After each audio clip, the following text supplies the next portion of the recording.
اللہ تعالیٰ پھر فرماتے ہیں یہاں پر، جو اللہ تعالیٰ نے پھر آسمان کی قسم اٹھائی اور پھر اللہ تعالیٰ نے پھر زمین کی بھی قسمیں کھائیں، ان دونوں قسموں کا اللہ تعالیٰ نے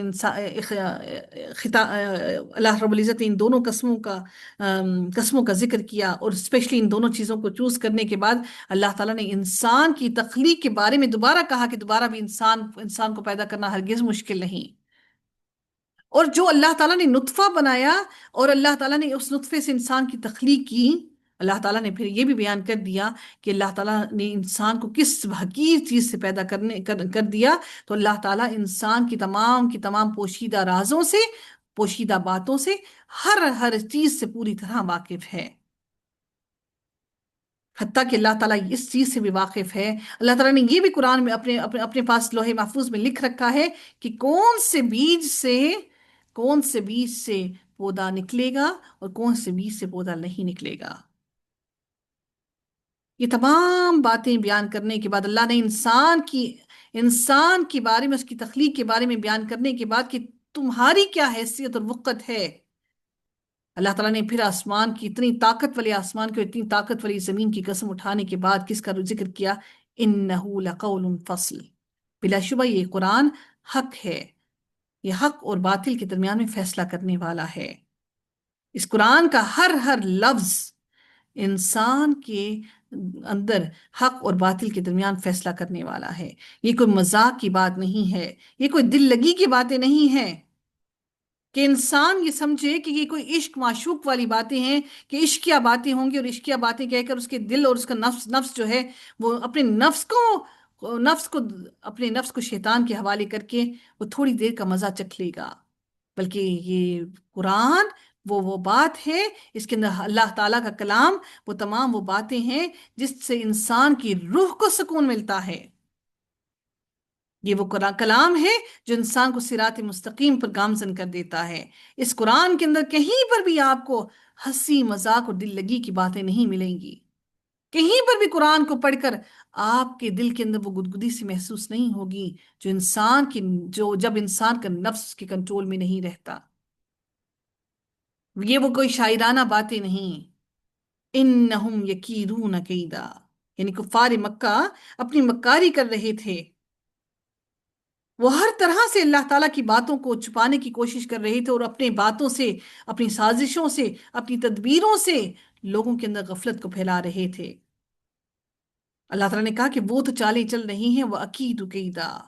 اللہ تعالیٰ نے ان کی اس غفلت کے اندر نبی اکرم صلی اللہ علیہ وسلم کو کہا کہ اے نبی آپ صبر کیجئے، آپ کھائیے پیجئے اور تھوڑا سا عرصہ صبر کیجئے، کہ میں بھی ان کے لیے ایک چال چل رہا ہوں، کہ میں ان کو ڈھیل دے رہا ہوں، اور وہ اپنی غفلت کے اندر مزید مزید گرے جا رہے ہیں۔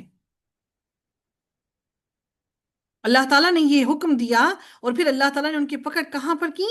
ان کی پکڑ، ان کی گرفت اللہ تعالیٰ نے بدر کے میدان میں کی۔ یہ اللہ تعالیٰ نے یہاں پر، مکی سورہ ہے، یہاں پر اللہ تعالیٰ نے نبی اکرم صلی اللہ علیہ وسلم کو فرما دیا کہ آپ صبر کیجئے۔ ایسا نہیں کہ اسی لمحے اللہ تعالیٰ نے ان کو پکڑ لیا، کچھ سالوں کے لیے مسلمانوں کا بھی امتحان رہا۔ اللہ تعالیٰ نے ان ساروں کو بدر کے میدان میں پکڑ کر، وہ تمام کے تمام جو نبی اکرم صلی اللہ علیہ وسلم کو اور قرآن کی باتوں کو جھٹلا رہے تھے، اللہ تعالیٰ نے ان تمام کی چالوں کو، بدل دیا، اور اللہ تعالیٰ نے ان تمام کے تمام کافروں کو مہلت دینے کے بعد، تھوڑی سی مہلت، یعنی مہلت دی لیکن تھوڑی سی مہلت دینے کے بعد اللہ تعالیٰ نے تمام کافروں کو بدر کے میدان میں رسوا کر دیا۔ وہ جو ان کے اونچے اونچے حسب نسب والے تمام کے تمام ان کے وہ لیڈرز تھے، سردار تھے، اللہ تعالیٰ نے ان کو خاک رسید کی۔